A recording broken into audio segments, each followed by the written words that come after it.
माननीय अध्यक्ष महोदय, बजट 2021-22 का जो हमने इस माननीय सदन में प्रस्तुत किया था 6 तारीख को, उस पर सामान्य चर्चा आज संपन्न हुई और मुझे इस बात की प्रसन्नता है कि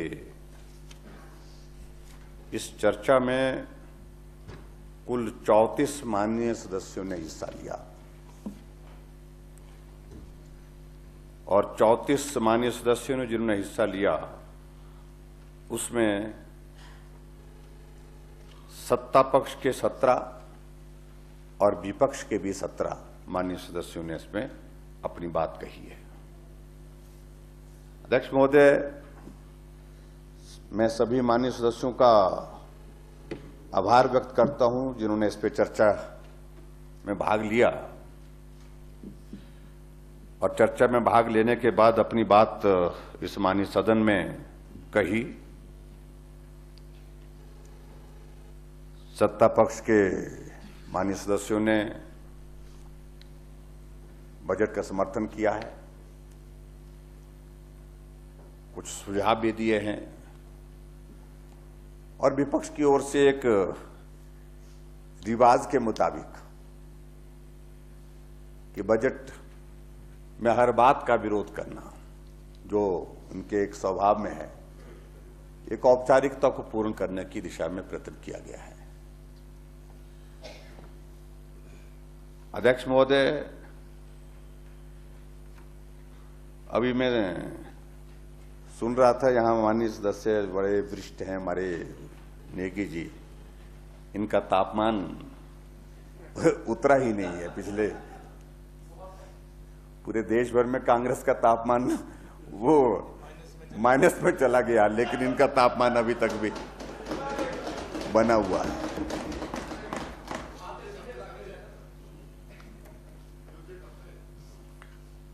अध्यक्ष महोदय, मैं इनको कहना चाहता हूं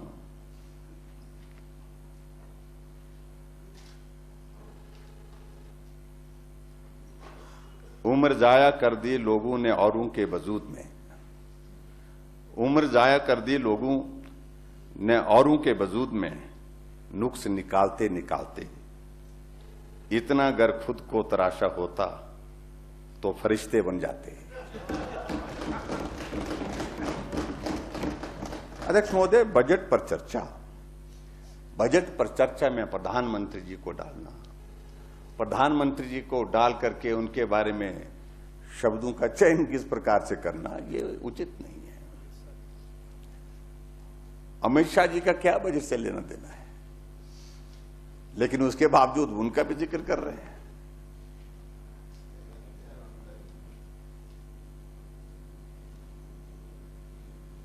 सही मायने में परेशानी इस कदर बढ़ गई अध्यक्ष महोदय, और सब्र टूटते टूटते बहुत सारी बातें ऐसी घटित हो रही हैं हमारे मित्रों के व्यवहारों से, जिस पर फिर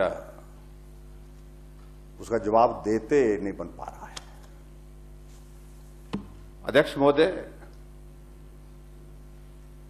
जहां तक हमारे विपक्ष के माननीय सदस्यों ने इस बजट पर अपनी बात कहते कहा कि हम इस बजट का समर्थन नहीं कर सकते हैं, उनकी व्यवस्था होगी, लेकिन मैं इतना जरूर मैं कहना चाहता हूं कि जिस प्रकार से वो अपनी बात को कह रहे थे कि बजट में कुछ नहीं है, और कुछ लोग इस बात का भी जिक्र करते थे, हमारे विपक्ष के माननीय नेताजी जिक्र कर रहे थे कि धरातल पर कुछ नहीं हुआ। अध्यक्ष महोदय, हकीकत है यही है कि हमने धरातल पर ही काम किया, धरातल छोड़ा ही नहीं और ना छोड़ेंगे।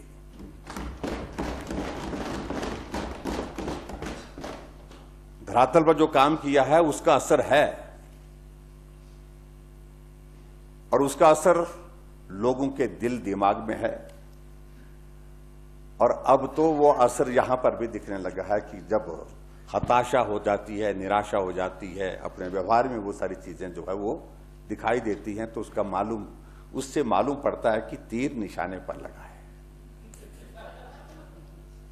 अध्यक्ष महोदय, आपको इस बात को लेकर के हमारे मित्रों को यह मालूम होना चाहिए कि सदी का सबसे बड़ा संकट का यह दौर था, और मैं ये भी कहना चाहूंगा कि अभी दौर समाप्त नहीं हुआ है। अभी उस दौर में से हम गुजर रहे हैं, ना जाने आने वाले समय में भी किस परिस्थिति के दौर में से गुजरना पड़ सकता है। और ऐसी परिस्थिति में भी जो हिमाचल प्रदेश के लिए जो बेहतरीन बजट में प्रावधान किए जा सकते थे, विकास की जगह विकास और सेवा की जगह सेवा लोगों की जो की जा सकती थी, जिस रूप में की जा सकती थी, वो इस बजट के माध्यम से करने की कोशिश हमने हमेशा की है। और अध्यक्ष महोदय, शायद विपक्ष वालों को इस बात की हताशा है, उनको लग रहा था कि कोरोना के कारण बहुत बड़ा संकट हो गया है, आर्थिकी तबाह हो गई है, प्रदेश की हालत बहुत खराब है। इसमें सच्चाई भी नुकसान हुआ है और इसलिए बजट में कुछ नहीं होगा। बजट में विकास के लिए गुंजाइश नहीं होगी, बजट में सामाजिक क्षेत्र के लिए विकास नहीं होगी, बजट में कर्मचारियों के लिए गुंजाइश नहीं होगी, बजट में जो है बेरोजगारों के लिए गुंजाइश नहीं होगी। इस भाव के साथ इनको लग रहा था कि कुछ नहीं हो सकता है। जब बजट पढ़ा हमने, बजट आपने सुना, तो उसमें जब आपने देखा कि इसमें सब कुछ है, बेरोजगारों के लिए रोजगार का प्रावधान बजट में है, कर्मचारियों के लिए सहयोग का विषय इस बजट के इसके माध्यम से है, विकास के लिए पैसे का प्रावधान जहां जिस रूप में जितना किया जा सकता था, ऐसे संकट के बावजूद वो भी इस बजट में है। सामाजिक क्षेत्र में हर व्यक्ति, हर गरीब आदमी को मदद पहुंचाने का जो हमारा एक लक्ष्य है, उस लक्ष्य को भी हासिल करते हुए उसका भी जिक्र इस बजट में है। लेकिन उसके बावजूद भी अध्यक्ष महोदय, जो बात हमारे विपक्ष के मित्रों ने कहनी थी उनने कही। विवशता है आपकी, आपने कहना है, उसके मुताबिक आपने बात कही है। अध्यक्ष महोदय, मैं थोड़ा तीन वर्षों का मैं थोड़ा सा मैं जिक्र करना चाहूंगा। और मैंने हकीकत है ये कि भाई असल में सही मायने में 2 वर्ष काम करने का मौका मिला। 1 साल काम करने की हमने कोशिश जब जितना मिल सका उसमें गुंजाइश निकल आई, कोविड के दौरान भी तब भी काम किया। लेकिन प्रभावी ढंग से 2 वर्ष प्रभावी ढंग से काम करने की एक गुंजाइश मिली, उसमें किया।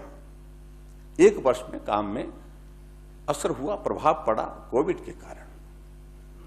लेकिन फिर भी उसके बावजूद मैं इस बात को कहना चाहता हूं, जो आपका 3 वर्ष का कार्यकाल था पिछला, उस कार्यकाल से हमने इन 3 वर्ष के कार्यकाल में इतने सदी के सबसे बड़े संकट आने के बावजूद भी आपसे बेहतर किया है, कम नहीं किया है। अध्यक्ष महोदय, नहीं, हम नहीं, ये इरादा आप लोगों का था, आप नेक इरादे पर चलते गए और बाहर चले गए। अध्यक्ष महोदय, मैं माननीय सदन का ध्यान कांग्रेस की पिछली सरकार के कार्यकाल के प्रथम 3 वर्ष तथा वर्तमान सरकार के 3 वर्षों के तुलनात्मक विवरण की ओर जो है वो आकर्षित करना चाहूंगा। 2013-14 में थोड़ा जिक्र तो थोड़ा करना पड़ेगा। सुखू भाई, आपने 5 मिनट बोलना था, आपने 25 से ज्यादा मिनट बोले, आधा घंटा बोले, आप आधा घंटा बोले, हाँ पूरा आधा घंटा बोले। अध्यक्ष महोदय, ना मैं अपने भी बता रहा हूं ना, इसमें मेरा भी जिक्र है, आपका भी जिक्र है।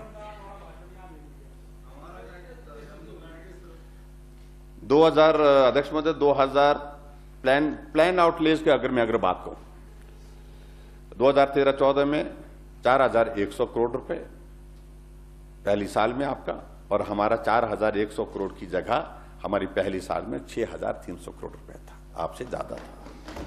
2014-15 में प्लान आउटलेज, सुनो सही ना, 4400 करोड़ था, और 2019-20 में हमारा जो दूसरा साल था, आपके 4400 करोड़ की तुलना में 7100 करोड़ रुपए था। हम आगे बढ़ते गए।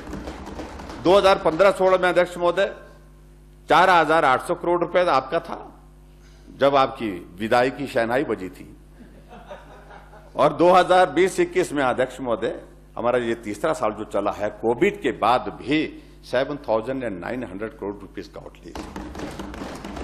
आपका 3 साल का जो है कुल मिलाकर के अगर मैं बात कहूं कि 13,300 करोड़ रुपए था, और हम आपसे लगभग दुगने के करीब हैं, 21,300 करोड़ रुपए। फिर भी आपको जमीन पर जो है धरातल नहीं दिख रहा है, धरातल पर कुछ नहीं दिख रहा है। अध्यक्ष महोदय आगे बढ़े। हम लोग चुने हुए प्रतिनिधि हैं, विधायक क्षेत्र विकास निधि के लिए हमेशा हम बात करते रहते हैं, उसमें मैं बहुत ज्यादा नहीं कहूंगा।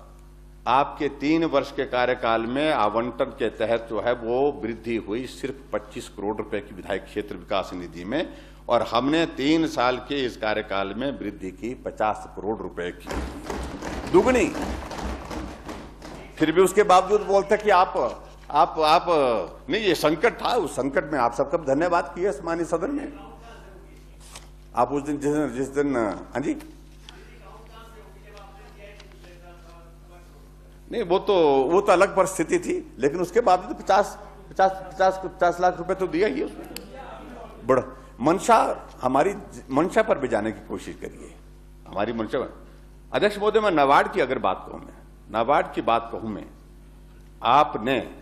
आपने अध्यक्ष महोदय 3 सालों में, शुरू के 3 सालों में आपने 1,276 करोड़ रुपए जो है नाबार्ड के अंतर्गत जो है वो स्वीकृत किया, और जाकर के हमारी सरकार ने इतने बड़े संकट के बावजूद 1,276 करोड़ की तुलना में 2,221 करोड़ रुपए जो है हमने हिमाचल प्रदेश में खर्च किया।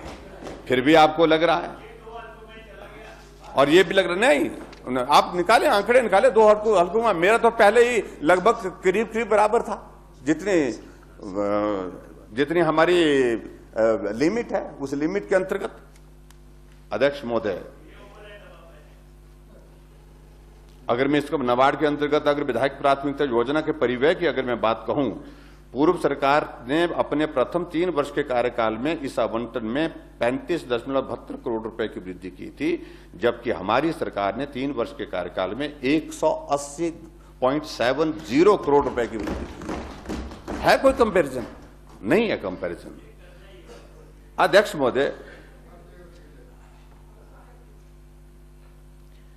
अब आती है कि आप बोलते कि विधायक प्राथमिकता की स्कीमें हमारी सैंक्शन नहीं हो रही है। ठीक है, सभी जो आज दी है वो सभी सैंक्शन होंगी, वो भी संभव नहीं है, लेकिन उसके बावजूद भी अध्यक्ष महोदय इस बात को तो देखिए कि आपके 3 साल के कार्यकाल में जो नाबार्ड के माध्यम से जो स्वीकृत की उस स्कीमों का नंबर जो है 433 है आपके 3 साल के कार्यकाल में, 2014, 15, 16 433 स्कीम, और हमने जो है इन 3 साल के कार्यकाल में 433 के मुकाबले 639 स्कीमों की स्वीकृतियां प्राप्त की, 144.42 करोड़ की इसमें वृद्धि।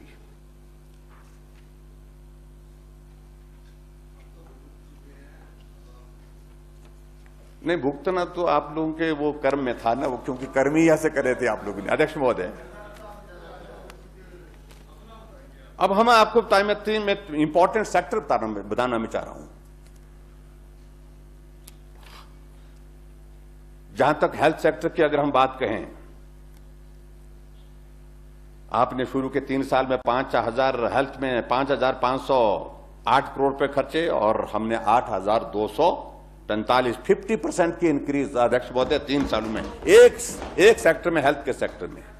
पीडब्ल्यूडी के बारे में, पीडब्ल्यूडी के सेक्टर में बताना चाह रहा हूं अध्यक्ष महोदय। मैं चाहूंगा कि हमारे मित्र सुने सही जरा, आज सुनाने की माननीय सदस्य सुन लीजिए, सुनिए। पीडब्ल्यूडी में देखिए आप 9,193 करोड़ रुपए आपने 3 सालों में खर्चे, और हमने अध्यक्ष महोदय 9,193 करोड़ की तुलना में 12,656 करोड़ रुपए 38% की इंक्रीज की है। एजुकेशन जो इंपॉर्टेंट सेक्टर में, इंपॉर्टेंट सेक्टर ही निकाले इसमें जहां आपने 3 सालों में 17,856 करोड़ रुपए खर्चे, वहां हमने 23,449 करोड़ रुपए का 31% की इंक्रीज है।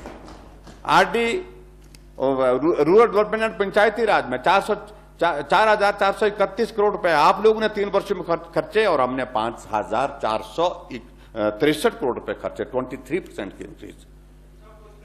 अध्यक्ष महोदय, एग्रीकल्चर सेक्टर में 1,412 करोड़ रुपए आप लोगों ने 3 वर्ष में खर्चे, हमने 1,878 करोड़ रुपए खर्चे, 33% की इंक्रीज।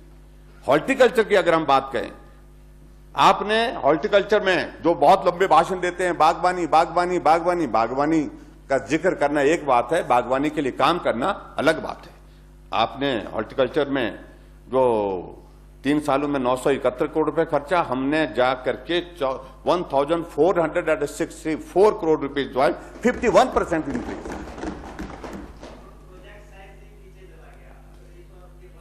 और जल शक्ति मंत्रालय, अध्यक्ष महोदय, जल शक्ति मंत्रालय में बात कहूं मैं, 6,544 करोड़ आपने 3 वर्षों में खर्चा और हमने 8,788 करोड़ रुपए खर्चा। ये आंकड़े बोलते हैं, ये आंकड़े बोलते हैं, जो आंकड़े बोल रहे हैं वो इस तरह से। और इसी तरह से अध्यक्ष महोदय, मैं ये भी कहना चाहूं, छोटे छोटे जो जिन लोगों को मदद की जरूरत रहती है, हमने हमेशा मदद की। आंगनबाड़ी वर्कर को 2,850 रुपीज की इंक्रीज हमने 3 सालों में की। मिनी आंगनबाड़ी वर्कर को 2,200 की इंक्रीज हुई। आंगनबाड़ी हेल्पर के लिए 1,700 रुपए की इंक्रीज हुई। आशा वर्कर के लिए 1,750 रुपीज की इंक्रीज हो गई। पंचायत चौकीदार के लिए 1,450 रुपीज की इंक्रीज हुई। सिलाई टीचर के लिए 800 की इंक्रीज हुई। वाटर कैरियर के लिए 1,100 रुपीज की जो है वो इंक्रीज हुई। लगातार इंक्रीज हर छोटे छोटे वर्ग, मैं कह रहा हूं कि जो बहुत छोटे वर्ग है जिसका जिक्र आप लोग बहुत करते नहीं है, सिर्फ वोट मांगते हैं। वाटर गार्ड के लिए, हाँ, वाटर गार्ड के लिए 1,900 रुपए की इंक्रीज की, 1,900 रुपीज की इंक्रीज की हमने। पैराफिटर में 1,600 रुपीज की इंक्रीज की। और जो daily veg part time worker daily में जो इंक्रीज की, अध्यक्ष महोदय, हमने 3 सालों में 90 रुपए की डेली की इंक्रीज की। और इस तरह से मिड डे वर्कर के लिए 1,100 रुपीज, रेवेन्यू चौकीदार पार्ट टाइम वर्कर के लिए 1,100 रुपीज। लंबरदारों का भी ख्याल रखा हमने, लंबरदारों के लिए भी हमने पैसे बढ़ाए, 800 रुपए उनके भी बढ़ाए।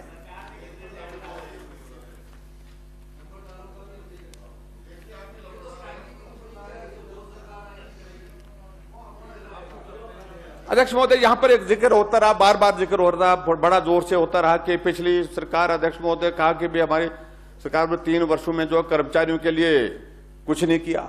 अध्यक्ष महोदय, मैं ये कहना चाहता हूं, राज्य सरकार ने 1/7/2017 से 1/7/2019 की अवधि में अपने कर्मचारियों की महंगाई भत्ते में 19% की दर से और अखिल भारतीय सेवाओं के लिए 13% की दर से वृद्धि की है। और उसमें वित्तीय जो फाइनेंशियल उसकी इंप्लीकेशन थी 1,140 करोड़ रुपीस की, 1,140 करोड़ रुपए की। हक है, आप बोलते कि आपने हक नहीं, हम तो हक है तो हम मना थोड़ी कर रहे हैं, लेकिन उसके बावजूद आपने कोई कुछ नहीं किया। ऐसा नहीं है कि कुछ नहीं किया। आप पीटीए पर करते रहे, बेचारों को ऐसे घुमाते रहे बेचारों को, और आखिरकार उनके लिए कहां तक लड़ाई हमको लड़नी पड़ी, हमने उनकी मदद करी। अध्यक्ष महोदय, राज्य में संविदा पर कार्यरत कर्मचारियों और संविदात्मक उसमें 1/4/2018 से 1/4/2019 एवं 1/4/2020 से क्रमशः पद में दे ग्रेड जो देना था उनको, जो पे ग्रेड देना था, उसमें 25% के अनुपात से वृद्धि की। तीसरा अध्यक्ष महोदय, ये भी कहना चाहूँ, वर्ष 2017 में दैनिक वेतन रुपए 2,210 था, जिसे 2021 में बढ़ा करके 300 रुपए कर दिया। 90 रुपए की इंक्रीज हुई है उसमें, अध्यक्ष महोदय। और वर्तमान सरकार ने कार्यकाल के दौरान राज्य सरकार के कर्मचारियों को 12% अंतरिम राहत दी गई, 780 करोड़ रुपए, अध्यक्ष महोदय, वो भी हमने जारी किए। राज्य सरकार ने सरकारी कर्मचारियों के संबंध में पूर्ण पेंशन की बहाली का आदेश दिया, जिन्होंने सार्वजनिक क्षेत्र में उपक्रमों, स्वायत्त निकायों में अवशोषण पर पेंशन के बदले एक मुश्त राशि निकाली थी। ये भी हमने अध्यक्ष महोदय किया। राज्य सरकार ने एनपीएस कर्मचारियों के सरकारी योगदान को मौजूदा 10% से बढ़ाकर के 14% किया। इनके लिए भी मदद करने की कोशिश की। ठीक है, उनके कुछ इश्यूज रहते हैं, वो हमारे विचाराधीन है, उनको उन सारी चीजों को लेकर के हम काम करने की कोशिश कर रहे हैं। अध्यक्ष महोदय कहां हैं? अध्यक्ष महोदय, राज्य सरकार ने चतुर्थ श्रेणी के कर्मचारियों को लाभ देने की अनुमति देने के निर्देश जारी किए हैं, जो समान रूप से श्री सुंदर सिंह सिविल अपील संख्या इतने में सर्वोच्च न्यायालय के निर्णय की अनुपालना में सुंदर सिंह बनाम राज्य एक अन्य दिनांक 1/1/2018 से लागू होगा। यह भी हमने किया अध्यक्ष महोदय। और इस प्रकार से अध्यक्ष महोदय हमारी तरफ से जो कर्मचारियों के लिए जो चीजें जो करने की थी, राज्य सरकार द्वारा रिटायरमेंट ग्रेजुटी और डेथ ग्रेजुटी का लाभ कर्मचारियों को दिया गया, जो कि नई परिभाषित अंशदायी पेंशन एनपीएस से शासित हैं, जो वर्ष 2003 से 2017 के दौरान सेवानिवृत्त हुए या मर गए हैं, उनके लिए दिया गया। 110 करोड़ रुपए उसकी इंप्लीकेशंस आई, तो लेकिन उसके बावजूद हमने कहा कि करना चाहिए। राज्य सरकार के चतुर्थ श्रेणी के कर्मचारियों को 20 साल की नियमित सेवा काल पूर्ण करने पर एक अतिरिक्त वेतन वृद्धि का लाभ प्रदान किया गया। राज्य में कार्यरत नेत्रहीन व शारीरिक विकलांग सरकारी कर्मचारियों को देय वाहन भत्ता 500 रुपए से बढ़ाकर के 750 रुपए प्रति माह किया गया।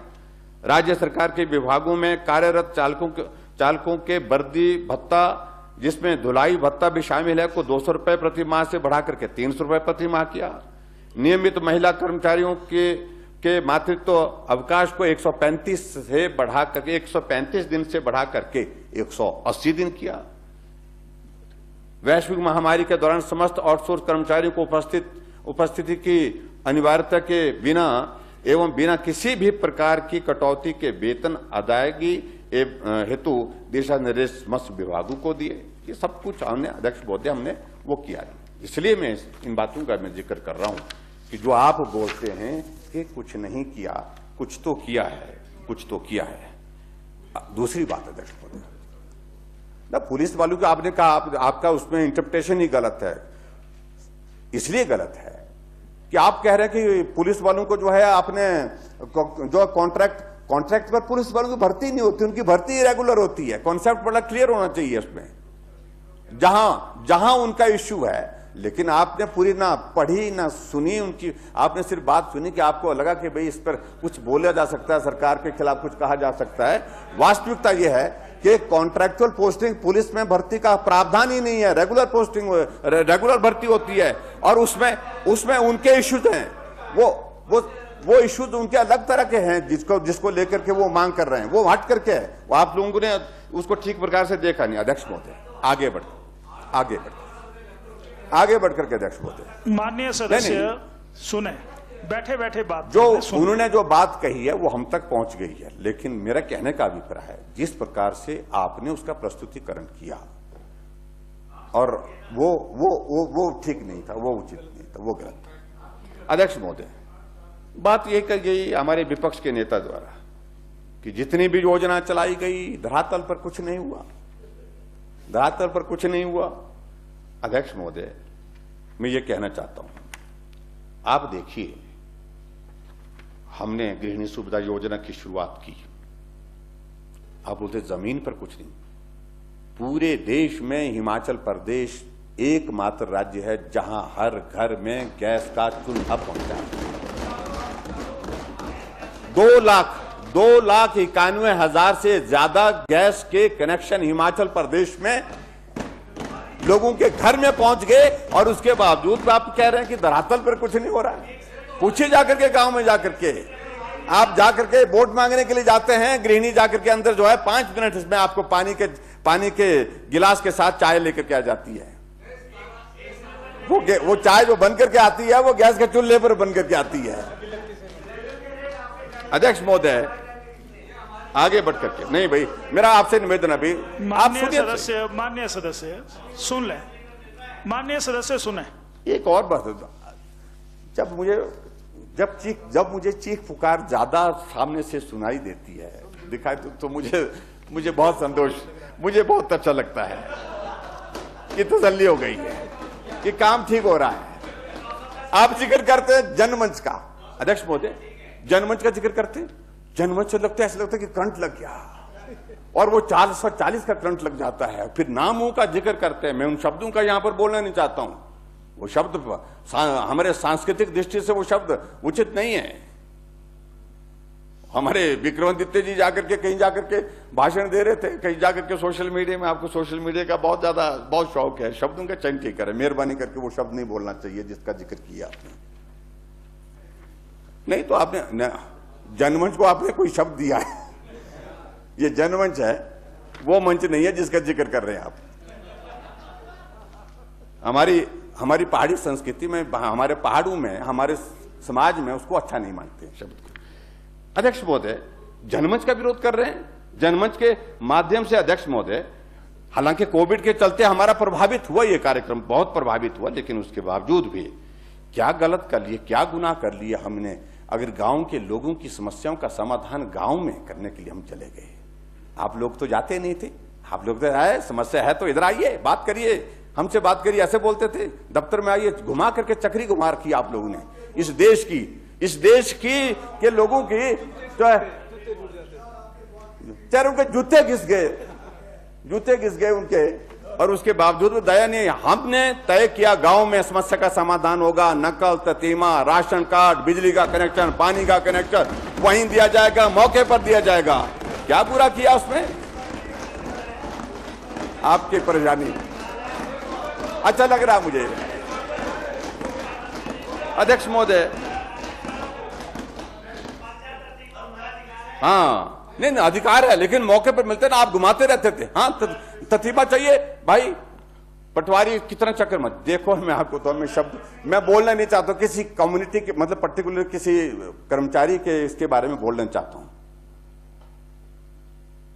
आप पता कर लेना कि अगर नकल ततीमा अगर गरीब आदमी को लेना होता है, तो जिस आदमी तो से उसको वास्ता पड़ता है, वो क्या चक्री को मार के रखता है ऐसा।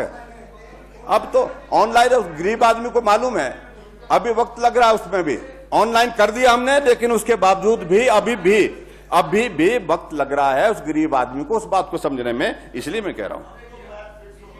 अच्छा, उसके बाद अध्यक्ष महोदय, और मुझे इस बात की 211 जनमंच के कार्यक्रम आयोजित किया हमने, और 51,322 प्राप्त शिकायतों और मांगों में से 47,000 से ज्यादा हमने उनका समाधान किया। क्या बुरा किया?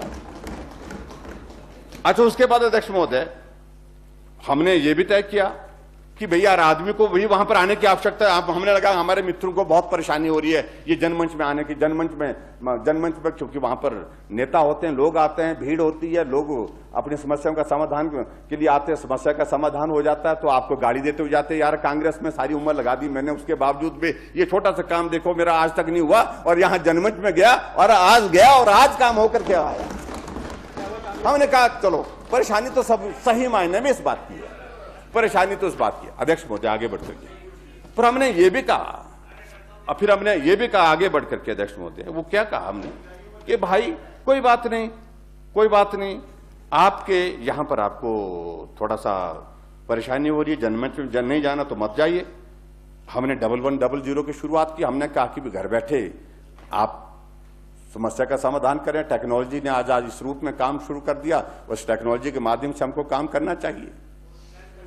और 1100 पर फोन करके जो है आज कितने लाखों लोगों की समस्याओं का समाधान घर बैठे हो रहा है। अगर आप लोगों ने जनमंच में नहीं जाना है, मत जाइए, 1100 पर फोन करिए, आपकी समस्या का समाधान उसमें भी हो सकता है। अध्यक्ष महोदय, आगे बढ़ करके, अच्छा आगे थोड़ा सा मैं जाऊं, फिर उसके बाद कहा कि धरातल पर कुछ नहीं हो रहा है। अध्यक्ष महोदय, हमने हिमकेयर शुरुआत की, 4,63,000 लोग उसमें जो परिवार जो उसमें रजिस्ट्रेशन हुआ, और उसमें से 1,33,000 लोगों को हिमकेयर के माध्यम से हमने मुफ्त में उनका फ्री ऑफ कॉस्ट उनका ट्रीटमेंट किया, इलाज किया। 131 करोड़ रुपए से ज्यादा हमने उस पर खर्च किया। आप बोलते हैं फिर भी कुछ नहीं हुआ।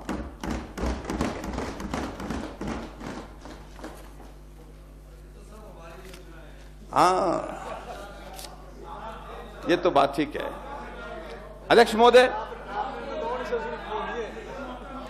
फिर उसके बाद अध्यक्ष महोदय आगे कहते हैं बात को, अगर हम सामाजिक सुरक्षा पेंशन की बात करें, 5,70,000 लोगों को पेंशन का लाभ इस वक्त हमारी सरकार हिमाचल प्रदेश में दे रही है।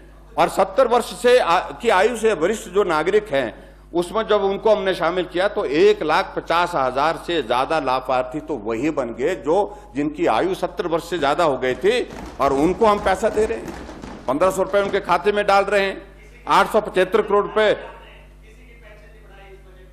जब ऐसा है, देखिए ना, पेंशन भी बढ़ाएंगे, वक्त आएगा, वो भी हमारे लिए मुश्किल काम नहीं है, लेकिन इतना संकट आया, हमने शुरुआत, आपने तो शुरू नहीं किया, आप तो इंतजार करते थे कि 80 भाषण देते थे कि 80 साल के ऊपर सभी को, बुजुर्गों के लिए पेंशन लगा देंगे, जब वो निपट जाएंगे, जो ऊपर चले जाएंगे। आप तो इंतजार करते रहे उनका, 80 साल वाला मांगने की स्थिति में होगा नहीं, आने की स्थिति में होगा नहीं, और उसके बाद बहुत सारे तो टपक जाएंगे तब तक के लिए। ऐसा ये भाव बहुत खराब था आप लोगों का इस तरह से। अध्यक्ष महोदय, मैं ये कहना चाहता हूं कि अभी तक देखिए, अब नहीं, चलो उसमें अध्यक्ष महोदय अगर बात कही गई है, इसी तरह से मैं आगे सहारा योजना के अंतर्गत आप बोलते भी कुछ नहीं हुआ। मुझे इस बात के अध्यक्ष महोदय मुझे प्रसन्नता है कि लगभग 12,000 के करीब, जो हमारा 11,772 से ज्यादा हमारा नंबर आ गया है, लेकिन इसके बाद भी बहुत सारी रजिस्ट्रेशन लोगों की हो गई है, और उसमें हमने ऐसे लोग जो जिंदा हैं लेकिन चल नहीं सकते हैं, बिस्तर पर पड़े हैं, किसी का एक्सीडेंट में टांगे कट गई हैं, टांगे टूट गई हैं, स्पाइन की इंजरी हो गई है, पैरालिसिस हो गया है, ब्रेन हेमरेज हो गया है, वो बेहोश पड़ा है, किडनी का पेशेंट है, कैंसर का पेशेंट है, ऐसे 12,000 लोगों के करीब हम जो है 3,000 रुपये उनके खाते में डाल करके उनकी सेवा कर रहे हैं, मदद कर रहे हैं। लेकिन आप बोलते धरातल पर कुछ नहीं हो रहा है ना, विरोध नहीं किया था, जिक्र तो करो ना। हाँ, समर्थन तो, धन्यवाद। चलो भाषण देते रहे आप। अध्यक्ष महोदय,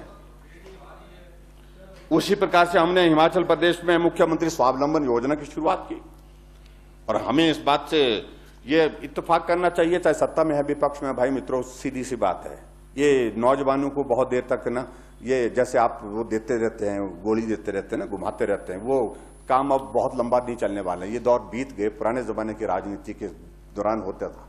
हम इस बात को कह रहे हैं, जो कर सकते हैं वही बोलना पड़ेगा नौजवानों के बीच में।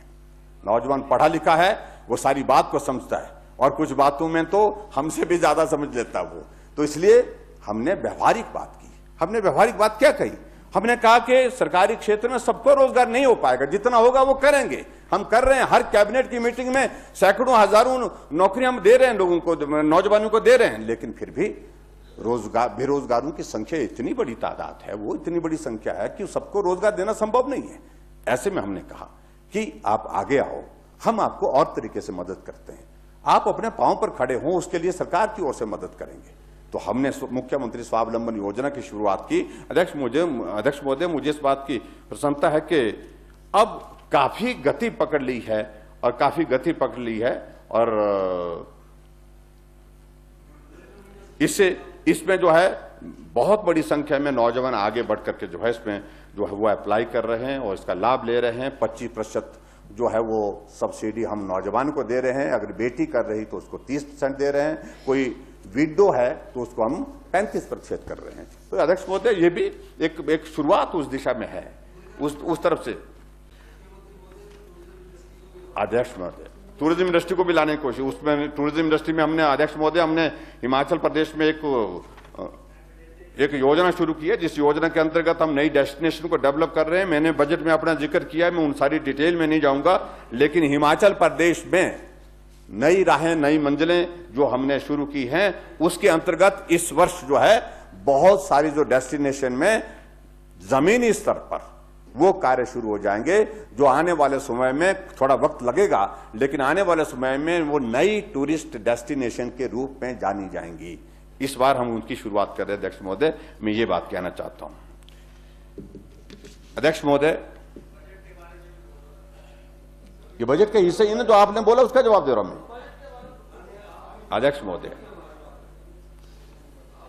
और हमारे लिए अध्यक्ष महोदय सौभाग्य की बात है कि हमारे हिमाचल प्रदेश में पूर्ण राजत्व के 50 वर्ष पूर्ण होने के बाद 51वां वर्ष चल रहा है और बजट भी अब की बार 50,192 करोड़ रुपए का हमने प्रस्तुत किया है और निश्चित रूप से जिसमें हर क्षेत्र के विकास की संभावना है।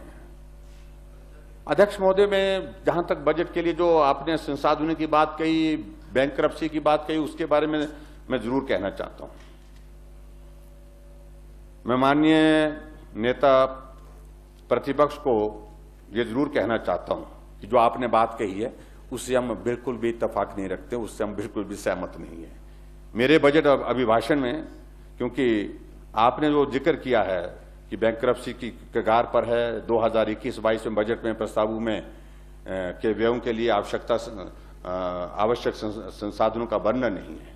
अध्यक्ष महोदय, मैं कहना चाहता हूं कि मेरे अभिभाषण में, बजट अभिभाषण में पैरा 259 में स्पष्ट रूप से वर्णन किया गया है कि प्रभावी कर अनुपालन, भारत सरकार के सहयोग तथा बेहतर वित्तीय प्रबंधन से आवश्यक संसाधनों की व्यवस्था की जाएगी। अध्यक्ष महोदय, यहां ये भी मैं कहना चाहता हूं, इसके अतिरिक्त 13 बाह्य सहायता प्राप्त परियोजनाएं प्रदेश में विभिन्न क्षेत्रों में कार्यान्वित की जा रही हैं। इनके माध्यम से भी रिइंबर्समेंट के आधार पर प्रदेश सरकार को अनुदान प्राप्त होगा। 2017-18 से लेकर फरवरी 2021 तक बाह्य सहायता परियोजनाओं के अंतर्गत लगभग 2000 करोड़ रुपए की राशि प्रदेश सरकार को प्राप्त हुई है। 15वें वित्त आयोग की सिफारिशों के अनुरूप प्रदेश को राजस्व घाटा अनुदान तथा केंद्रीय करों में अनुशंसित भाग भी नियमित रूप से मिलता रहेगा। 15वें वित्त आयोग ने 2021 से 2026 तक की अवधि के दौरान 77,570 करोड़ रुपए की अनुशंसा प्रदेश के लिए की है। यह राशि 14वें वित्त आयोग की तुलना में 5,536 करोड़ रुपए अधिक है। अध्यक्ष महोदय, यहां मैं ये भी कहना चाहूंगा, वर्तमान में सभी करों की प्रभावी अनुपालना के माध्यम से हमारी सरकार अपने संसाधनों को भी बढ़ाएगी तथा अनावश्यक व्ययों को कम करके तथा विकास कार्यों के कार्यान्वयन की गति को धीमा नहीं होने देगी। अध्यक्ष महोदय, जो करों के जो इसके लोन की अगर बात कह रहे हैं कि लोन लेने की बात कही गई है, जो हमने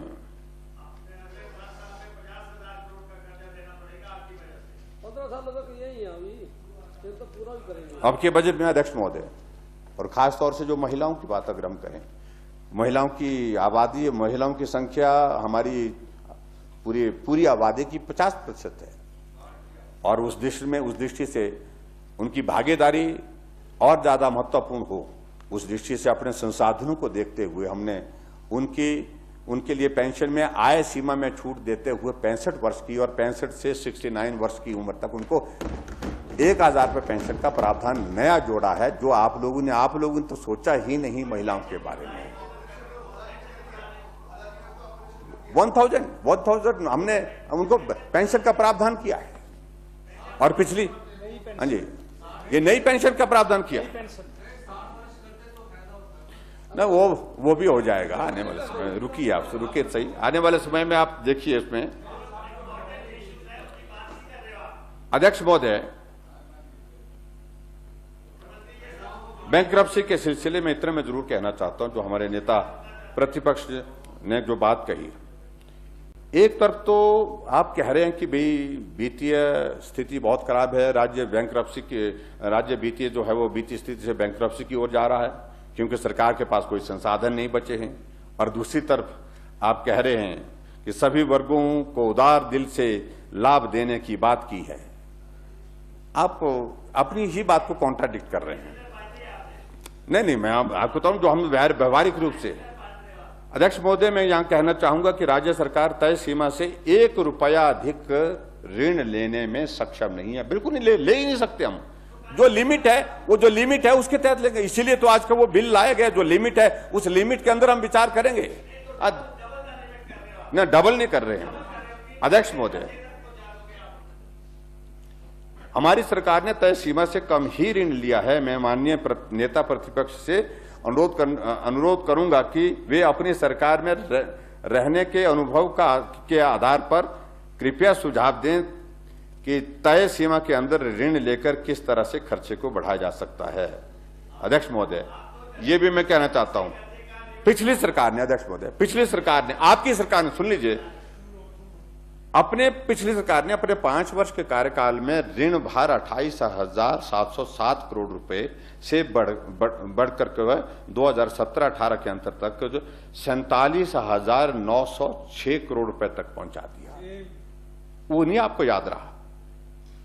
और इस प्रकार यदि हम इस दौरान ऋण भार में हुई वृद्धि दर देखें तो यह 67% जो है, यानी कि आप अंदाजा लगाइए, आपने 2005 वर्षों में 2017-18 तक जो है वो 5 वर्षों में जो है वो जाकर के कहां ऋण कहां पहुंचाया, लगभग 48,000 करोड़ रुपए हिमाचल प्रदेश में।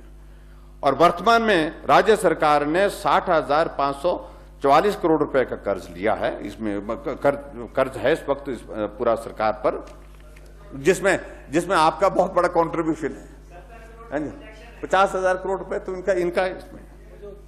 तो स्वाभाविक रूप से इस संकट में आप होते तो आप तो 90 से पार चप जाते। अध्यक्ष महोदय, यदि हम वर्तमान के 3 वर्षों के इस कार्यकाल में जो इसकी जो वृद्धि की दर निकालें तो ये 26% है। और अध्यक्ष महोदय, यहां मैं ये भी कहना चाहता हूं कि राज्य के अपने संसाधन सीमित होने के कारण किसी भी सरकार को बिना ऋण के विकास कार्य को गति देना असंभव है। फिर भी हमारी वर्तमान सरकार का यह प्रयास है कि ऋण लेने से यथासंभव बचा जाए और नकदी की, मुझे मालूम है क्या करने जा रहे हैं आप। अध्यक्ष महोदय, माननीय सदस्य, अध्यक्ष महोदय बैठे सही अभी आप, माननीय इस पे मैं पूरा जवाब दे दूं आपको। अध्यक्ष महोदय, माननीय सदस्य बैठे। अध्यक्ष महोदय, फिर भी हमारी वर्तमान सरकार का यह प्रस्ताव रहा कि ऋण लेने से यथासंभव बचा जाए और नकदी की अस्थायी कमी को वेज एंड मीन्स एडवांस से पूरा किया जाए। यह कारण है कि वर्तमान सरकार द्वारा 2018-19 में भारत सरकार से अनुमति होने के बावजूद भी खुले बाजार से 1,617 करोड़ रुपए कम ऋण उठाए। इस प्रकार 2020-21 में भी भारत सरकार द्वारा खुले बाजार से 9,187 करोड़ रुपए की अनुमति दी गई है, जबकि कोविड की वजह से उत्पन्न गंभीर वित्तीय चुनौती के बावजूद हमारी सरकार ने 3,187 करोड़ रुपए के कम ऋण उठाए हैं। इसलिए अध्यक्ष महोदय, मुझे मालूम है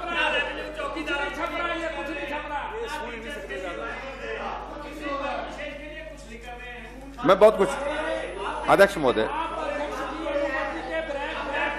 अतः पिछले 2 वर्षों में अनुमति, आप बैठ जाओ, बहुत कुछ करने वाला हूं मैं, आप बैठो तो सही ना, बहुत कुछ करने वाला हूं। ये तो आगे बहुत सारा है, ये सारा है, बहुत सारा कर रहे हैं आपके लिए। अतः पिछले 2 वर्षों में अनुमति होने के बाद भी रिस्पॉन्सिव फाइनेंशियल मैनेजमेंट सुनिश्चित करते हुए हमारी सरकार द्वारा तय सीमा से 4,804 करोड़ रुपए कम ऋण लिए हैं। इसका सीधा लाभ आने वाले समय में घटे हुए वित्तीय ऋण बोझ के रूप में मिलेगा। अध्यक्ष महोदय, हमने 4,804 करोड़ रुपए कम ऋण लिया, जो हमारी एक लिमिट थी, उससे भी कम।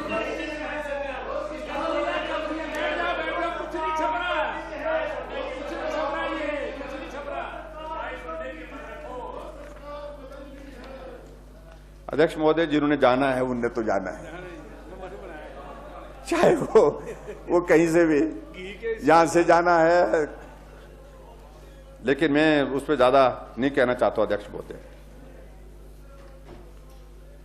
महोदय, मैं ये कह रहा था कि जो रिस्पॉन्सिव फाइनेंशियल मैनेजमेंट की अगर बात करें तो हमने इस बात को सुनिश्चित करते हुए अपनी जिम्मेवारी का निर्वहन किया है, जिसका मैंने जिक्र अभी पहले किया कि 4,804 करोड़ रुपए कम ऋण लिया है हमने, जो हम ले सकते थे, लेकिन फिर भी उसके बावजूद कंपैरेटिवली हमने कम लिया है। इसका सीधा लाभ आने वाले समय में घटे हुए वित्तीय ऋण बोझ के रूप में मिलेगा। अध्यक्ष महोदय, यद्यपि 2021-22 में हमारी राज्य सरकार लगभग 9,500 करोड़ रुपए के शुद्ध ऋण उठा सकती है, फिर भी ऋण वृद्धि पर लगाम लगाने के दृष्टिगत वर्तमान सरकार ने 7,747 करोड़ रुपए का ही अनुमान रखा है। अध्यक्ष महोदय, यहां पर यह भी मैं कहना चाहता हूं, यदि हम इस अनुमानित ऋण भार के हिसाब से वृद्धि दर निकालें तो यह 58% के आसपास रहती है, जो कि पिछली सरकार के 67% से बहुत कम है। हमारी सरकार रिस्पॉन्सिव वित्तीय प्रबंधन और कर्जों पर लगाम लगाने के लिए जो है वो का प्रतीक है। इस तरह से जो हमारे जो प्रयत्न हो रहे हैं, प्रयास हो रहे हैं, वो उस दिशा में हो रहे हैं। अध्यक्ष महोदय,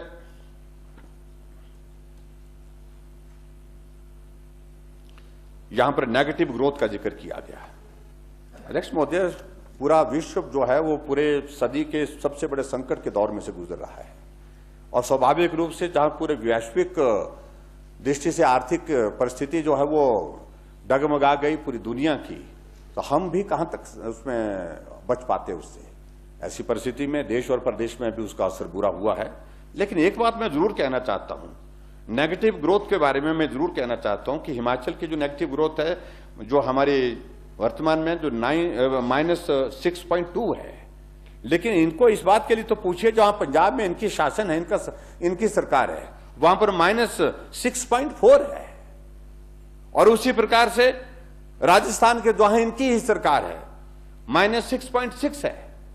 ये हमें तो सलाह दे रहे हैं, हमें तो कहा जा रहा है कि भाई आपकी नेगेटिव ग्रोथ जो है वो बहुत ज्यादा हो गई। तो इनको इस बात को भी समझना चाहिए कि इनके शासित प्रदेशों में जहां बहुत अनुभवी नेता इनके हैं, इनके बहुत सीनियर लीडर हैं, चाहे वो पंजाब है चाहे वो राजस्थान है, लेकिन वहां पर हमसे ज्यादा है, 6.4 है, 6.6 है, हमारी 6.2 है हमारे इसमें। फिर भी उसके बावजूद जो है उसमें नेगेटिव ग्रोथ कोविड के कारण इंपैक्ट आया है, लेकिन उसके बावजूद उनकी तुलना में कम है, देश की तुलना में भी कम है। अध्यक्ष महोदय, ये भी मैं कहना चाहता हूं। इसी प्रकार से अध्यक्ष महोदय,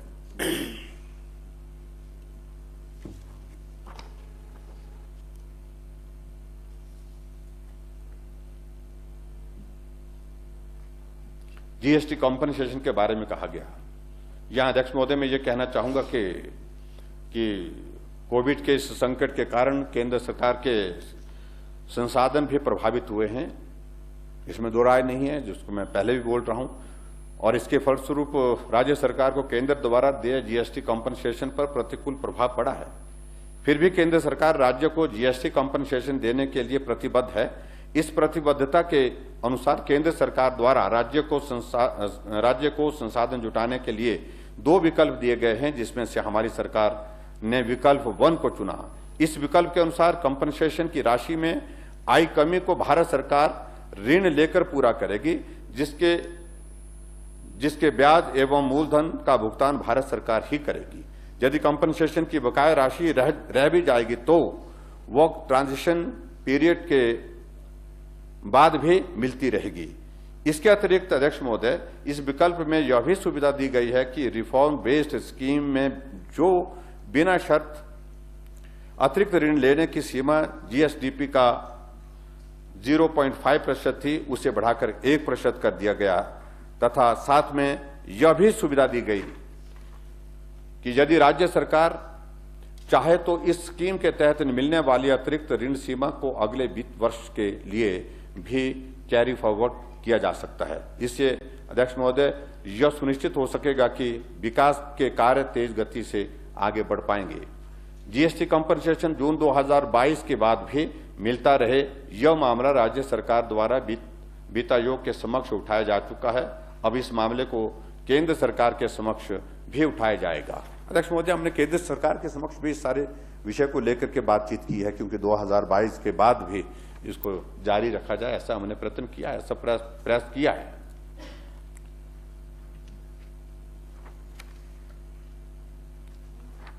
किसानों के बारे में बोल रहे थे ये लोग, उसके बारे में अध्यक्ष महोदय मैं बहुत ज़्यादा नहीं कहना चाहता हूं। हमारी हिमाचल प्रदेश की परिस्थिति तो इस प्रकार है कि बागवान और किसान हमारी आर्थिकी को बहुत बड़ा संबल देते हैं। एप्पल की ही हमारी इकोनॉमी जो है मोर देन 4,000 करोड़ की है। और मुझे इस बात की भी प्रसन्नता है कि अब की बार कोविड के संकट के दौरान भी हमने बेहतरीन प्रबंध करने की कोशिश की ताकि हमारी फसल एप्पल की जो है मार्केट तक पहुंच सके, चेरी की मार्केट तक ठीक तरह से पहुंच सके, उसका ठीक दाम मिले और वो सुनिश्चित भी हुआ। अच्छी मार्केट वहां पर हम इस बार हमको उपलब्ध हुई है, मिली है। उससे किसानों को बहुत बड़ी राहत भी मिली है। स्वाभाविक रूप से हमने 2-3 इनिशिएटिव जिसमें लिए हैं और उन सारी चीजों को लेकर के हम आगे बढ़ रहे हैं। चाहे प्राकृतिक खेती की बात है, उसमें भी किसान बड़ी संख्या में अब जुड़ करके काम करना चाहते हैं। एंटी हेल नेट के लिए 60 करोड़ रुपए का बजट का प्रावधान किया है हमने। और स्वर्ण जयंती परंपरागत बीज संरक्षण एवं संवर्धन योजना कृषि तथा बागवानी विश्वविद्यालय को अनुसंधान के लिए एक कोष की स्थापना की गई है। स्वर्ण जयंती समृद्ध बागवान योजना जैसी नई पहलों का भी हमने वर्णन किया है। अध्यक्ष महोदय, हमारी सरकार प्रदेश तथा केंद्र सरकार के माध्यम से कार्यान्वित की जा रही सभी योजनाओं को पूरा लाभ प्रदेश के कृषकों तक पहुंचाने का भरसक प्रयत्न करती रहेगी। ये मैं आपके बीच में जरूर कहना चाहूंगा।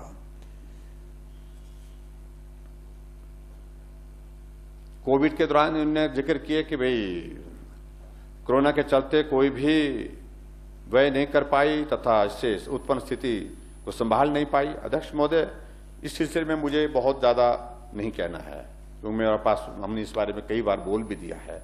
हमने किस किस को किस रूप में 2.5 लाख से ज्यादा लोग हिमाचल प्रदेश में जो बाहर फंसे थे उनको घर तक पहुंचाया। बच्चे हमारे दूसरे प्रदेशों में संकट में फंसे उनको घर में पहुंचाया।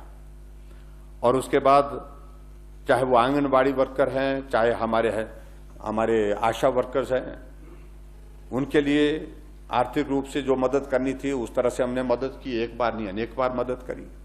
BOCW के अंतर्गत हमने गरीब उन मजदूरों के लिए जो है वो एक बार नहीं, हमने 3 बार उसमें मदद की। 2-2 हजार रुपये 3 बार हमने उसके अंतर्गत हमने उसमें उनको उपलब्ध करवाए। उनको उससे बहुत बड़ी राहत मिली, बहुत बड़ी मदद मिली।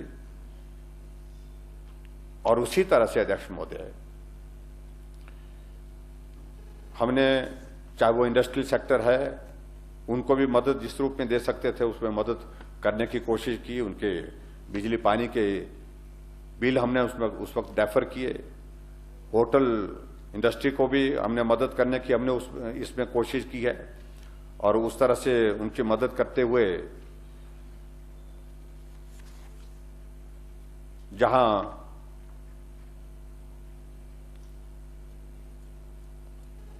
उनके जो पानी और बिजली के जो कमर्शियल जो बिल आते थे उसकी जगह डोमेस्टिक बिल उनको देने के लिए कहा।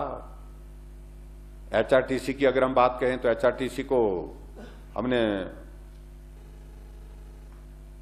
उस वक्त उसमें भी हमने मदद की। HRTC को 258 करोड़ रुपए की अतिरिक्त सहायता प्रदान की गई। और इस प्रकार बजटीय प्रावधान को मिलाकर के 529 करोड़ रुपए के उपलब्ध करवाए।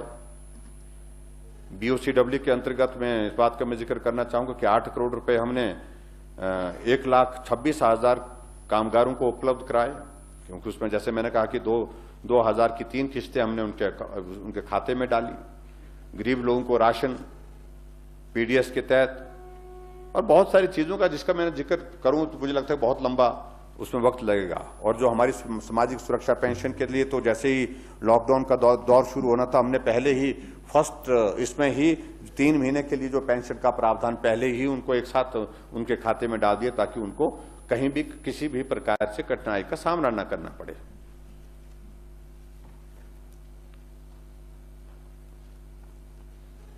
और इसलिए मैं ये सारी चीजें मैं पहले भी कह चुका हूं। और कर्मचारियों के सिलसिले में यहां पर जो बातें कही गई हैं और मैं उसमें बहुत ज्यादा डिटेल में नहीं कहना चाहता हूं, मैंने कुछ बातों का जिक्र उसमें कर भी दिया है।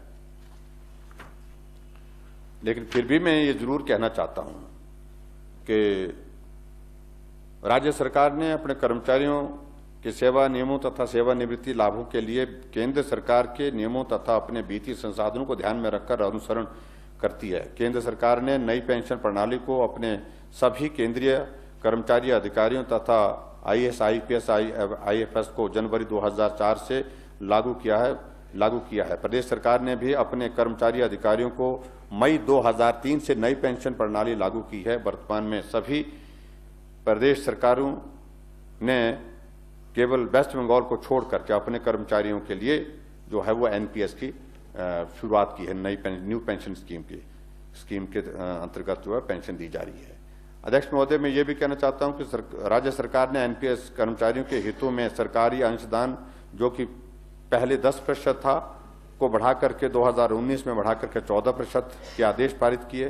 अप्रैल 2019 को जारी किए हैं और उसके बाद जो है वो इस पर प्रदेश सरकार को 175 करोड़ रुपए का अतिरिक्त जो है वो राशि खर्चनी पड़ी। ग्रेजुटी का लाभ पिछले सरकार के समय भावी प्रभाव से सितंबर 2017 से लागू किया गया तथा जिसके कारण 6,000 NPS कर्मचारियों को मई 2003 से सितंबर 2017 के दौरान सेवानिवृत्त हुए या उस दौरान मृत्यु हुए वे इस लाभ से वंचित रह गए थे। मैंने पिछले बजट अभिभाषण में इन कर्मचारियों को ग्रेजुटी का लाभ देने की घोषणा की थी। कोविड-19 महामारी के बावजूद यह लाभ जनवरी 2021 में दिया गया, जिससे 6,000 NPS कर्मचारियों को 110 करोड़ रुपए का लाभ मिला है। इसके अतिरिक्त NPS कर्मचारियों को अन्य सेवा लाभ जैसे लीव एनकैशमेंट, ग्रुप इंश्योरेंस तथा मेडिकल रिइंबर्समेंट आदि की सुविधा पुराने कर्मचारियों के समकक्ष दी जा रही है। वर्तमान में केंद्र सरकार तथा सभी राज्यों में नई पेंशन व्यवस्था लागू की गई। इसके अतिरिक्त अध्यक्ष महोदय, मैं ये भी कहना चाहता हूं कि कर्मचारी कल्याण हेतु कई घोषणा की हैं, जिनमें से चतुर्थ श्रेणी कर्मचारियों को 20 साल के बाद मिलने वाले लाभों के लागू में विसंगतियों को दूर करना, चतुर्थ श्रेणी कर्मचारियों को लिमिटेड डायरेक्ट रिक्रूटमेंट तथा बारी आने पर पदोन्नति होने के अतिरिक्त JOAIT के पद पर पदोन्नत होने की सुविधा, न्यूनतम दिहाड़ी को बढ़ाकर के 300 रुपये करना, आउटसोर्स कर्मियों को शोषण रोकने के लिए मॉडल टेंडर डॉक्यूमेंट बनाना इत्यादि शामिल हैं। ये सारे एफर्ट्स जो है वो हमने जो है वो कर्मचारियों के हित में किए। अध्यक्ष महोदय, करुणा मूल्य के आधार के मामले में मैं इतना जरूर कहना चाहता हूँ अध्यक्ष महोदय, हमने हिमाचल प्रदेश में सरकार आने के बाद इस बात को अनुभव किया कि बहुत सारे लोग हमको आते थे कि परिवार का कोई सदस्य दुनिया में रहा नहीं और ऐसे में उनको परिवार के कुछ दूसरे सदस्य को नौकरी मिलनी चाहिए क्योंकि आय का मुख्य स्रोत जो है वो रहा नहीं। तो ऐसी परिस्थिति में हमने मानवीय दृष्टिकोण के साथ जो है वो जो पहले प्रावधान था 50 वर्ष तक, हमने 50 वर्ष के बाद किसी कर्मचारी की अगर मृत्यु हो जाती थी तो उसको ये सुविधा से वंचित कर दिया था। हमने सबको उनको जोड़ा और उसके बाद अध्यक्ष महोदय आगे बढ़ करके हमने उनकी इनकम की स्लैब को जो है वो इनकम का जो क्राइटेरिया था उसको 2 बार बढ़ाया, अब 2.5 लाख तक उसको किया है। फिर भी उसके बावजूद हम इस बात से सहमत हैं कि बहुत सारे अभी तक हमारे लोग ऐसे रह गए हैं जिनको अभी भी जो है वो उस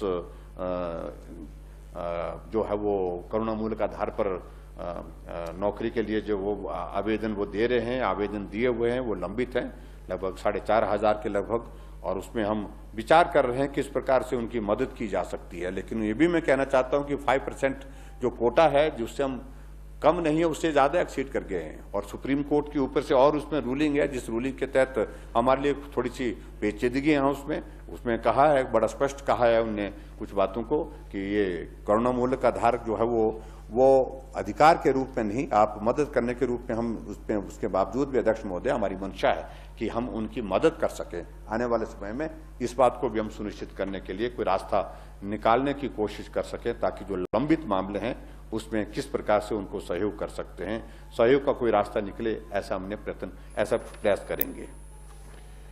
अध्यक्ष महोदय,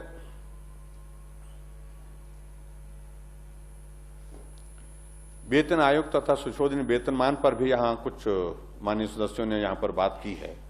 मैं उस पर ज्यादा नहीं कहना चाहता हूँ, मैं इतना ही कहना चाहता हूँ कि मेरा बजट अभिभाषण का पैरा 255 में हमारी सरकार की कर्मचारी पेंशन तथा संशोधित वेतनमान पेंशन देने के लिए वचनबद्धता को दोहराया है। हमारी सरकार ने के इसी संकल्प का वर्णन मेरे पिछले बजट अभिभाषण में किया गया था। 8 मार्च 2021 को पंजाब सरकार के वित्त मंत्री द्वारा दिए गए बजट अभिभाषण में पंजाब के सरकारी कर्मचारियों तथा पेंशनरों को 1 जुलाई 2021 से संशोधित वेतनमान देने की बात कही गई है। पंजाब वेतन आयोग की रिपोर्ट 31 मार्च 2021 तक आने की संभावना है। इस रिपोर्ट के आने के बाद प्रदेश सरकार द्वारा इसका अध्ययन किया जाएगा तथा हिमाचल प्रदेश के कर्मचारियों एवं पेंशनरों को संशोधित वेतनमान देने के लिए यथोचित व्यवस्था की जाएगी। अध्यक्ष महोदय, मैं इस बात का उल्लेख करना चाहूंगा कि हिमाचल प्रदेश के कर्मचारियों एवं पेंशनरों को लगभग 5066 करोड़ रुपए के लाभ संशोधित वेतनमानों के एवज में इंटरिम रिलीफ के रूप में हम दे चुके हैं। इस राशि में से लगभग 2320 करोड़ रुपए दिसंबर 2017 के बाद जारी किए गए हैं, यानी कि हम इंटरिम रिलीफ के रूप में 5066 करोड़ रुपए जो है वो हिमाचल प्रदेश के कर्मचारियों को दे भी चुके हैं। ये भी हमारा उस दृष्टि से कर्मचारी हितैषी होना, क्योंकि कर्मचारी अध्यक्ष महोदय बहुत महत्वपूर्ण भूमिका निभाते हैं प्रदेश के विकास में भी, प्रदेश की सारी व्यवस्थाओं के संचालन में भी। इस तरह से मैं ये जरूर कहूंगा कि उसमें हमारी सरकार हमेशा कर्मचारियों की हितैषी है और उनके जितने भी मसले हमारे पास आते हैं उन पर हम गंभीरता से विचार भी करते हैं। समय समय पर जो हमारे पास धन की उपलब्धता होती है उसके अनुरूप जो है उनको मदद भी करते हैं। और आने वाले समय में भी जब भी इस प्रकार की कर्मचारियों के इश्यूज हमारे सामने आएंगे तो उनको सहानुभूतिपूर्वक विचार करने के बाद यथासंभव सहयोग उसमें करेंगे। अध्यक्ष महोदय, जहां पर पुलिस कांस्टेबल से संबंधित बात कही गई है, सरकार द्वारा विभिन्न विभागों में सीधी भर्ती की जाने वाली अधिकतर नियुक्तियां कॉन्ट्रैक्ट पर की जाती है। जहां तक कि चिकित्सकों तथा अन्य प्रथम श्रेणी के पदों को भी कॉन्ट्रैक्ट के आधार पर भरा जा रहा है। कांस्टेबल के विशेष कर्तव्यों और उत्तरदायित्वों के दृष्टिगत इन पदों पर भर्तियां कॉन्ट्रैक्ट के आधार पर न करके रेगुलर आधार पर की जा रही हैं। जो कॉन्ट्रैक्ट शब्द का अध्यक्ष महोदय वो इस्तेमाल कर रहे हैं वो उचित नहीं है, क्योंकि पुलिस में जो भर्तियां होती हैं हमारी वो सारी की सारी जो है हमारी वो रेगुलर होती हैं, लेकिन उनके इश्यूज अलग हैं। उस बारे में उन्होंने ना समझा, ना सोचा, ना विचार किया। अपनी बात कहनी थी क्योंकि उनको गाली देने के लिए कुछ शब्द चाहिए थे, वो शब्द उनको कहीं से मिल गए। इसलिए मेरा विपक्ष के लोगों से इस बात के लिए खासतौर से आग्रह है कि अध्ययन करें। बजट ऐसी चीज नहीं है कि जहां आप हर कुछ कह सकते हैं। जो चीज हकीकत है उस पर बात करनी चाहिए। और जहां तक इन्वेस्टर्स मीट के बारे में जहां बात कही अध्यक्ष महोदय, मैं इतना ही कहना चाहता हूं कि एक ईमानदार प्रयास सरकार की ओर से हिमाचल प्रदेश में हुआ है और हमारी कोशिश है कि हिमाचल प्रदेश में हम प्राइवेट सेक्टर की इन्वेस्टमेंट को अट्रैक्ट करें। और उस दृष्टि से पहली बार गंभीर प्रयत्न हुए। आदरणीय प्रधानमंत्री नरेंद्र भाई मोदी जी भी आए और एक अच्छा माहौल भी बना। और माहौल के साथ साथ उन्होंने खुद अपील की कि मैं हिमाचल का ही एक तरह का हिमाचल का ही रहने वाला हूं। आप मेरे प्रदेश में आए हैं, मैं आपका स्वागत करता हूं। मैं आपको विश्वास दिलाता हूं हिमाचल प्रदेश में आप इन्वेस्ट करें, हिमाचल की प्रगति भी होगी, आप भी प्रगति की राह पर आगे बढ़ेंगे। ये उन्हें अपील भी की और उसका असर भी हुआ। अध्यक्ष महोदय, मैं ये कहना चाहता हूं कि 116 प्रस्ताव जिनमें से 6629 करोड़ रुपए जो प्रस्तावित निवेश है पर निर्माण कार्य जो है वो तीव्र गति से चला हुआ है। जहां हमने 13,600 करोड़ रुपए के जो लगभग हमने ग्राउंड ब्रेकिंग फर्स्ट फेज में की है, जहां जिसका हमने जिक्र किया है अपने इसमें, तो उसमें से जो अच्छे लगभग ये 6629 करोड़ रुपए का जो है वो काम जो है तेज गति से चला है। और बहुत बाकी उसके बाद बाकी भी सारी चीजों को लेकर के जो है वो जिनने MOU साइन किया था और उसके बाद ग्राउंड ब्रेकिंग हुई थी, अपने अपने इसमें काम कर रहे हैं।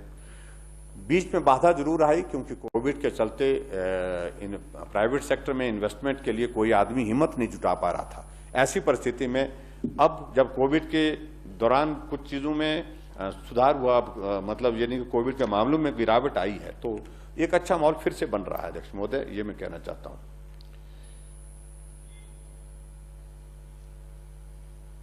टूरिज्म के क्षेत्र में मैं अध्यक्ष महोदय कोविड के कारण कहा कि कोविड में आपने कुछ नहीं किया। मैं ये कहना चाहता हूं हमारी मंशा तो बहुत करने की थी हम तो चाहते थे कि भी बहुत मदद करें, लेकिन सीमित साधनों के कारण और प्रदेश की आर्थिकी कोविड के कारण प्रभावित हुई और ऐसे में मदद करने की भी एक सीमा हमारे पास उपलब्ध थी। फिर भी अध्यक्ष महोदय, पर्यटन क्षेत्र में 6 महीने के लिए बिजली खपत का शुल्क माफ कर किया जिस पर 12 करोड़ रुपए खर्च किए गए। 6 माह के लिए उद्योगों का ऊर्जा शुल्क जो कि 35 करोड़ था स्थगित किया गया। प्रदेश में ट्रांसपोर्टरों को राहत देते हुए 4 माह के लिए टोकन टैक्स व स्पेशल रोड टैक्स में कुल 25 करोड़ रुपए की छूट दी गई। ये भी अध्यक्ष महोदय हमने प्रयास किए हैं उस दिशा में।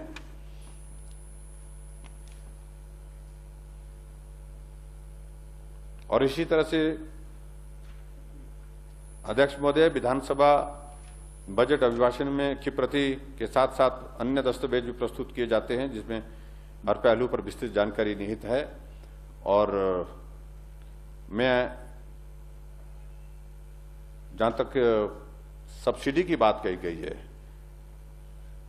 विपक्ष के नेताजी ने इस बात को लेकर के यहां पर जो बात कही थी उस बारे में मैं ये सूचित करना चाहूंगा कि पिछले वर्ष की तरह फूड सब्सिडी और पावर सब्सिडी का प्रावधान 2021-22 के लिए भी प्रस्तावित है, जो कि क्रमशः 215 करोड़ रुपए तथा 420 करोड़ रुपए है। ये इसके लिए भी सरकार जो है कमिटेड है, इसको भी हम पूरा करेंगे। अध्यक्ष महोदय, जो कुछ नई योजनाओं की शुरुआत हमने हिमाचल प्रदेश में की, यहाँ आज सुखविंदर सिंह सुक्खू अपनी बात कह करके चले गए।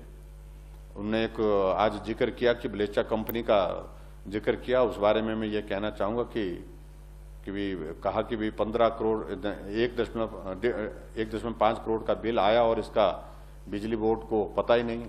अध्यक्ष महोदय, मैं ये कहना चाहूंगा ये गलत बात है। बिजली बोर्ड को इसकी पूरी जानकारी है। बलेचा NHPC की एक सब कॉन्ट्रैक्टर कंपनी थी, उनके बिल ना दिए जाने के कारण बोर्ड ने सख्त कार्रवाई की। बोर्ड ने न केवल अपने कर्मचारियों के खिलाफ सख्त कार्रवाई की, साथ ही हाई कोर्ट में रिकवरी सूट फाइल किया। NHPC ने 1.56 करोड़ रुपए की बैंक गारंटी हाई कोर्ट में जमा की है और मामला जो है उस वक्त जो है वो विचाराधीन है कोर्ट में। इलेक्ट्रिक मीटर के सिलसिले में अध्यक्ष महोदय कहूंगा तो इसमें मैं इस बारे में ज्यादा डिटेल में ज्यादा कहना नहीं चाह रहा हूं। मैं सिर्फ इतना ही कहना चाह रहा हूं कि इसके बारे में जो है इलेक्ट्रिसिटी बोर्ड की ओर से हमें पूरी रिपोर्ट तलब करने के लिए मैंने बोला है। माननीय मंत्री जी को कहा कि पूरी रिपोर्ट, विस्तृत रिपोर्ट हमको दी जाए कि ये जो चीजें यहाँ पर कही गई है तथ्य पर आधारित हैं भी हैं कि नहीं है। अगर तथ्य पर आधारित होंगे तो निश्चित रूप से उसमें कोई गलती की या कोई कोताही इस प्रकार से किया होगा, गलत तरीके से किया होगा, तो निश्चित रूप से उसमें हम कार्रवाई करेंगे। लेकिन अगर फैक्ट्स नहीं है तो मुझे लगता है कि विपक्ष के लोगों को भी उस तरह की बातें नहीं उठानी चाहिए जो सत्य पर आधारित नहीं है। अध्यक्ष महोदय, एक योजना हमने इस बार जो हमने शुरू की है, जिस योजना के अंतर्गत हमने शगुन के अंतर्गत शेड्यूल कास्ट, OBC और शेड्यूल ट्राइब की बेटियों के लिए जिनकी शादी के दौरान जो है उसमें 31,000 रुपये देने की जो बात कही है, उसमें मैं ये एडिशन जरूर करना चाहूँगा। अपने इस चर्चा के समापन पर मैं जो जनरल कैटेगरी के जो बेटियां हैं, जो हमारी जो BPL फैमिली में हैं, जो BPL फैमिली में है, उस कैटेगरी को भी उसमें शामिल किया जाएगा। हालांकि उसका बहुत फाइनेंशियल इम्प्लीकेशन भी रहेंगी, लेकिन उसके बावजूद भी बेटी है, एक बात ये भी बड़ी स्पष्ट है। और गरीब भी गरीब है, चाहे वो किसी भी जाति में है। स्वाभाविक रूप से हर जाति में गरीब किसी भी जगह हो सकता है, उनकी मदद करने की उसमें मंशा है। हम तो और भी ज्यादा करना चाह रहे थे, लेकिन जितने हमारे पास फाइनेंशियल रिसोर्सेज हैं, जो वित्तीय परिस्थितियां हमारे सामने हैं, उन सारी बातों को ध्यान में रखते हुए हमने हिमाचल प्रदेश में अध्यक्ष महोदय जो अब की बार जो ये बजट प्रस्तुत किया है, इस बजट में प्रयास किया है कि हर वर्ग को हम थोड़ी राहत दे सके, ज्यादा नहीं दे पाए तो थोड़ी तो राहत दे सके। और उसके साथ साथ में इस बात को हम सुनिश्चित कर सके कि हिमाचल प्रदेश में जो हमारा विकास की गतिविधियां जो चल रहे हैं, जो प्रोजेक्ट्स चल रहे हैं, वो धन के अभाव में, धन की कमी के कारण जो है वो प्रभावित ना हो और वहाँ वो डेवलपमेंटल एक्टिविटीज हमारी तेज गति से उसी तरह से चलती रहे, इस बात को सुनिश्चित करने के लिए भी हमने प्रयत्न किया है। हेल्थ सेक्टर में फोकस होकर के बजट को इंक्रीज किया है। उसमें स्टाफिंग और स्टाफिंग के साथ साथ में हमने उसमें जो है वो इंफ्रास्ट्रक्चर को भी फोकस किया है। MRI, CT scan, ultrasound, digital x-rays, इस प्रकार की सुविधाएं जहां जहां उपलब्ध करवाने की आवश्यकता की मांग आई है, जो जहां इस तरह से मांग हमको उपलब्ध हुई है, उन सारी मांगों को भी पूरा करने की हम कोशिश करेंगे। लेकिन अध्यक्ष महोदय, मैं ये कहूंगा कि विपक्ष ने बिना वजह के एक रस्म अदा की, उनको बात सुननी चाहिए थी। पूरी बात सुनने के बाद जाते और उनकी किसी शंका का समाधान नहीं होता तो भी समझ आता। बिना सुने महामहिम राज्यपाल का अभिभाषण, उस पर चले जाना, उस पर शोर डालना, और बिना पूरा सुने बजट अभिभाषण पर जो चर्चा हुई इस माननीय सदन में, उसका उत्तर सुने बिना। लोकतंत्र में अध्यक्ष महोदय यही एक सुंदरता है कि बात कहने का अधिकार सबको है, और बात कहने का अधिकार उनको है। जब हमने सुना तो उनको भी हमारी बात को सुनना चाहिए था, लेकिन उन्होंने खबर बनाने के लिए, उन्होंने अपनी बात को इस प्रकार से प्रस्तुत करने के लिए कि हम सहमत नहीं हैं, उनकी सहमति का विषय उनके हिसाब से वॉकआउट के माध्यम से समाधान नहीं होता। वो मेरा यही कहना है कि वॉकआउट नहीं करना चाहिए था, और वॉकआउट के बजाय इस माननीय सदन में वो सुनते, और सुनने के बाद अगर फिर जाना था तब चले भी जाते, लेकिन बीच में पूरी बात सुने बिना ही चले जाना, ये बहुत उचित तरीका नहीं है विपक्ष का। मैं इसकी निंदा करता हूं। और उसके बाद अध्यक्ष महोदय, मैं सभी माननीय सदस्यों का, 17 सत्ता पक्ष के और 17 ही विपक्ष के सभी सदस्यों ने बहुत सार्थक चर्चा में यहाँ पर भाग लेकर के इस बजट के समर्थन में, और इस बजट के समर्थन के साथ साथ में जहाँ विपक्ष ने इसके असहमति व्यक्त करते हुए अपनी बातों को प्रस्तुत करने की कोशिश की, वो मैं कह सकता हूं कि वो तथ्य पर आधारित नहीं थी। लेकिन सभी माननीय सदस्यों का, जिन्होंने भी अपनी बात इसमें कही, उनका मैं आभार व्यक्त करता हूं अपनी बात कहने के लिए। और अध्यक्ष महोदय, मैं समझता हूं ये बजट जो है हिमाचल प्रदेश में ऐसे संकट के बाद हमने प्रस्तुत किया है जैसा संकट आज से पहले कभी भी इस प्रदेश ने, इस देश ने देखा नहीं था। लेकिन फिर भी उसके बावजूद हमारा फोकस डेवलपमेंट पर है, लोगों की सेवा पर है, लोगों की भलाई के लिए है, हर वर्ग के लिए है। उस तरह का हमने प्रयत्न किया है, प्रयास किया है। और विशेष तौर से जहां कर्मचारियों के बारे में जो बातें कहने की कोशिश कर रहे हैं, उनको लग रहा है कि कर्मचारियों को इस प्रकार से हमारे खिलाफ भड़का करके राजनीतिक मकसद हासिल किया जाए, उनको इस बात को समझना चाहिए। अभी 8 मार्च को जो है वो पंजाब ने अपना बजट प्रस्तुत किया है, पे कमीशन की घोषणा उनने की है। पे कमीशन के अंतर्गत हम उन सारी चीज़ों को विचार करेंगे, और इसलिए कोई अवसर उनको नहीं मिलेगा। हम कर्मचारियों के आभारी हैं कि उनने भी हिमाचल प्रदेश के विकास में अपना कंट्रीब्यूशन दिया है, लेकिन वो भी धैर्य रखें ऐसी परिस्थिति में, खासतौर से जिस परिस्थितियों के दौर में से हम सब लोग गुजर रहे हैं।